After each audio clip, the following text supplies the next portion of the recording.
Assalamualaikum warahmatullahi wabarakatuh. Kembali bersama saya Muhammad Yunus, mahasiswa Universitas Berasia, program studi informatika dari kelas IT 501 dengan NIM 2104010101009.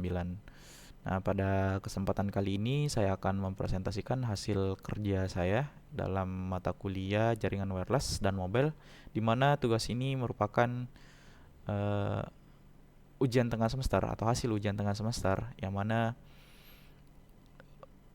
mata kuliah ini diampu oleh Bapak dosen Dr. Ucuk Darussalam, STMT. Nah, mungkin kita langsung saja ke pembahasannya. Sebenarnya di sini ada 4 pokok pembahasan yang harus dijelaskan. Uh, Sembari menjelaskan, nanti saya akan jelaskan bahwasannya ini adalah pokok-pokoknya. Nah, langsung saja ke yang pertama, yaitu prinsip kerja WiFi. Nah, apa sih prinsip kerja WiFi itu? Nah, prinsip kerja WiFi itu menggunakan gelombang radio. Nah, gelombang radio ini digunakan untuk mengirimkan data dari satu perangkat ke perangkat lainnya. Nah, gelombang radio ini digunakan atau menggunakan frekuensi 2,4 GHz atau 5 GHz atau gigahertz. Nah, secara umum itu proses kerja WiFi itu saya merangkumnya menjadi dua. Yang pertama ada tahap transmisi. Nah, jadi di mana tahap transmisi ini data dari internet yang tersalurkan melalui kabel akan diterima oleh modem atau router WiFi. Kemudian modem atau router WiFi akan mengubah data tersebut ke dalam bentuk gelombang radio. Nah, kemudian gelombang radio inilah yang kemudian akan dipancarkan oleh modem atau router WiFi. Ini adalah proses transmisinya. Terus kemudian ada tahap penerimaan. Nah, tahap penerimaannya ini perangkat WiFi yang seperti laptop, smartphone, atau tablet akan menerima gelombang radio yang dipancarkan oleh modem atau router WiFi. Nah, perangkat WiFi kemudian akan mengubah gelombang radio tersebut ke dalam bentuk data. Nah, tadi uh, data diubah ke gelombang radio, kemudian dipancarkan. Nah, ini adalah tahap transmisinya, dan tahap penerimaannya adalah gelombang radio tadi diterima, kemudian diubah menjadi data kembali oleh perangkat WiFi-nya. Nah, di sini saya mengangkat contohnya, yaitu di sebuah kampus terdapat akses point yang memiliki uh, yang menjadi pemancar sinyal atau gelombang radio, di mana gelombang tersebut dapat digunakan untuk mengakses internet. Agar dapat terhubung, maka perangkat laptop atau smartphone terlebih dahulu dinyalakan WiFi agar dapat menemukan SSID akses point tersebut. Ketika sudah ditemukan, maka dapat langsung dihubungkan jika WiFi tersebut bersifat public atau menggunakan password jika WiFi tersebut disetting sebagai private. Nah, lalu bagaimana tahap transmisi dan tahap penerimaan pada kasus tadi? Nah, untuk tahap pada kasus ini tahap transmisinya terjadi pada akses point, di mana akses point menerima data melalui kabel dari controller atau router, kemudian dipancarkan dalam bentuk gelombang radio. Nah, akses point-nya tadi ini memancarkan gelombang radio, di mana datanya itu berasal dari controller atau router yang terhubung ke akses point yang berikan data, kemudian dia akan mengubah ke dalam bentuk gelombang radio. Nah, kemudian tahap penerimaannya terjadi pada saat perangkat kita, yang entah itu laptop, entah itu smartphone, tablet, atau sejenisnya, itu menemukan SSID dari access point yang kita gunakan. Nah, kemudian dia menerima sinyalnya, dia terhubung, entah dia itu nanti terhubung secara langsung atau dia harus memasukkan password terlebih dahulu. Nah, kemudian setelah terhubung barulah bisa mengakses internet.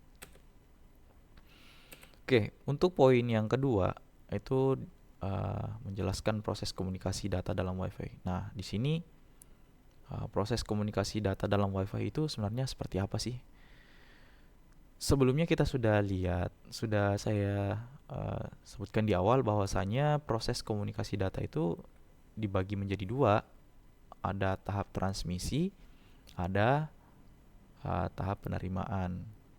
Nah, di sini tahap transmisinya saya biasanya menyebut menandainya dengan kode TX ya. Kalau sudah ada TX berarti itu transmisi menurut saya. Nah, di tahap ini data dari internet yang tersalurkan melalui kabel akan diterima oleh modem atau router. Kemudian modem atau router tersebut akan mengubah data ke dalam bentuk gelombang radio. Nah, kemudian barulah dipancarkan. Tapi proses transmisi ini terbagi juga. Dia tidak langsung terjadi transmisi, dia tidak bisa langsung menyebarkan sebelum melalui tahapan berikut. Nah, yang pertama ada namanya tahap enkapsulasi. Nah, di sini data yang dari internet akan dibungkus dengan header dan trailer. Nah, header itu apa? Trailer itu apa? Header itu berisikan informasi tentang sumber dan tujuan data, sedangkan trailer berisi informasi tentang integritas data. Kemudian ada yang namanya modulasi. Nah, data di modulasi ini, data yang sudah dibungkus, yang sudah dienkapsulasi akan diubah ke dalam bentuk gelombang radio. Nah, barulah akan dipancarkan melalui frekuensi 2,4 GHz atau frekuensi 5 GHz.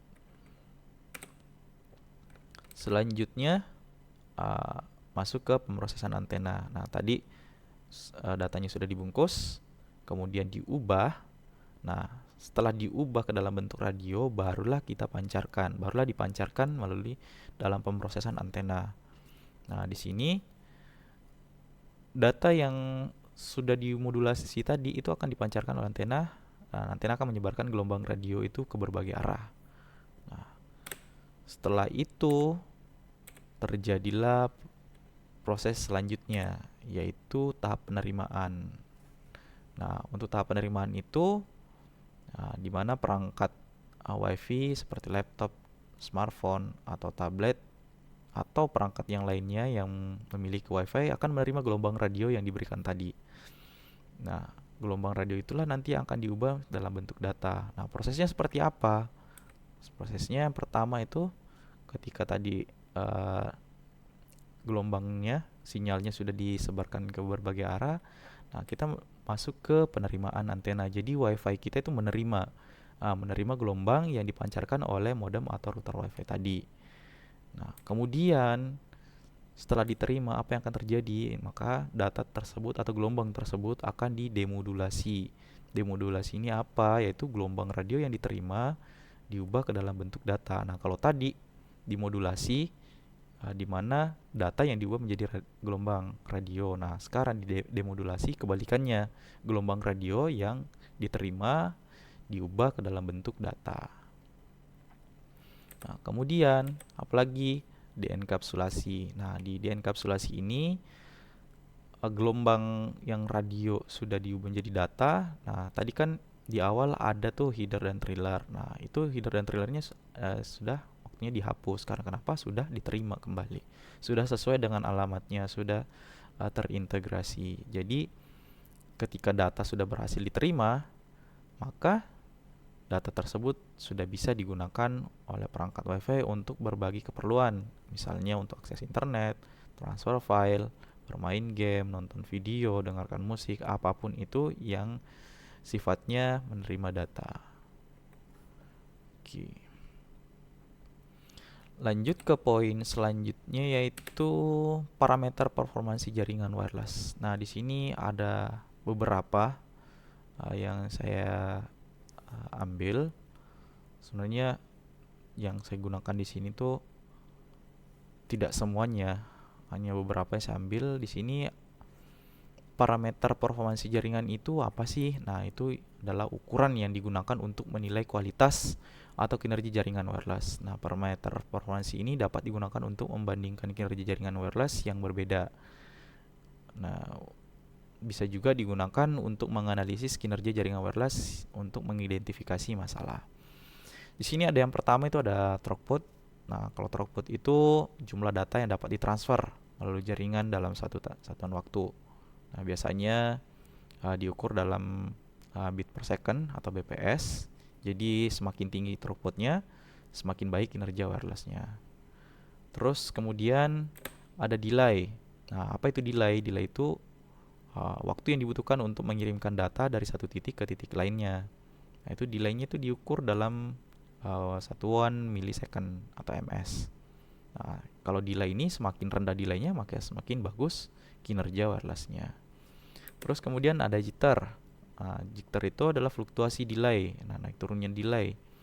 Nah, kalau misalnya delaynya tinggi atau jitternya tinggi, maka itu bisa menyebabkan gangguan komunikasi data. Nah, kalau sebaliknya, kalau jitternya rendah berarti semakin bagus kinerja jaringan wirelessnya.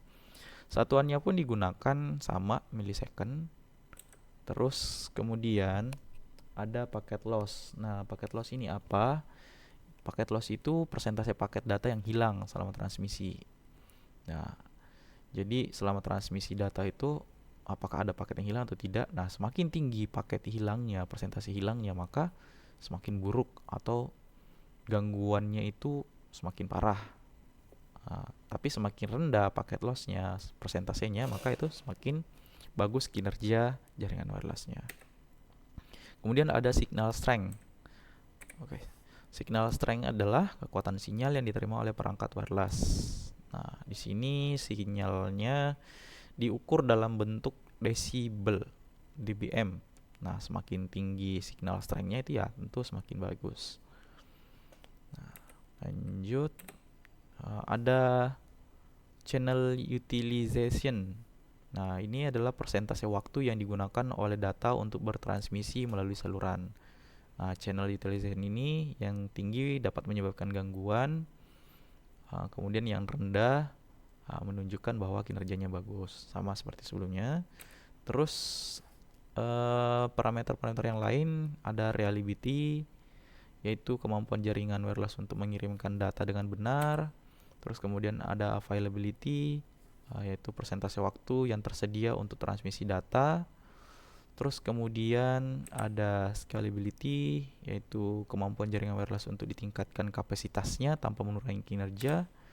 Kemudian ada security, ini kemampuan jaringan wireless untuk melindungi data dari akses yang tidak sah. Sebenarnya masih banyak parameter yang lain, tapi saya hanya merangkum yang ini karena mengingat waktunya sangat terbatas.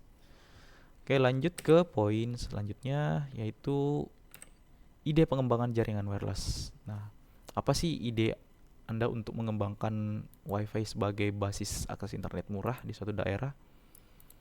Nah, sebelum masuk ke idenya, saya jelaskan sedikit dulu apa sih itu Wi-Fi. Kita kembali mengulangi, yaitu Wi-Fi itu adalah teknologi yang telah populer dan digunakan di berbagai tempat, termasuk di Indonesia.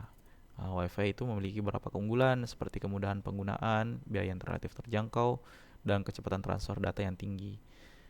Nah, di sini kalau mau melakukan pengembangan jaringan itu pertama kita harus membentuk komunitas.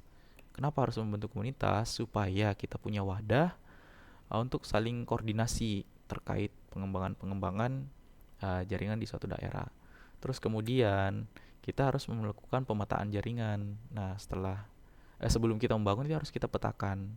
Nah, pemetaan jaringan ini bertujuan untuk mengetahui lokasi akses point yang sudah ada serta kekuatan sinyalnya atau di mana harus kita pasang akses point.